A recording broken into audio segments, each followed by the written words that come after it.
treating the Arab population as a whole, the Palestinian population as a whole, as an inferior race.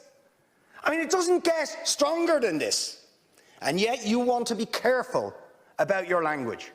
You're happy to correctly use the most strong and robust language to describe the crimes against humanity of Vladimir Putin, but you will not use the same strength of language when it comes to describing Israel's treatment of the Palestinians, when it is now being documented and detailed by two of the most respected human rights organisations in the world, and indeed has been alleged by dozens and dozens of non-governmental organisations, and to be honest, anybody who looks honestly at the decades of brutal, inhumane persecution of the Palestinians, successive assaults on Gaza, the annexation of their land and territory, the systematic application of apartheid rules, you don't want to even use the word apartheid.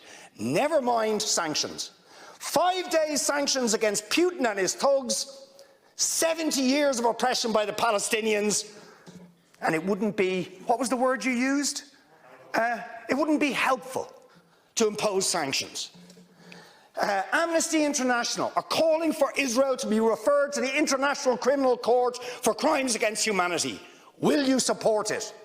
They are calling for targeted sanctions against Israeli officials who are perpetuating the system of apartheid, just exactly the same types of sanctions you've just initiated against Vladimir Putin. Will you support it?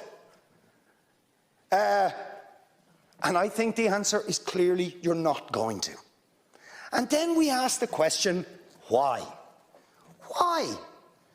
With such strength of feeling, Fine Gael and Fianna Fáil and Green TD stood up one after the other, saying it was intolerable, the thuggery and the warmongering and the brutality of Putin. You wouldn't stand for it. Urgent action had to be taken.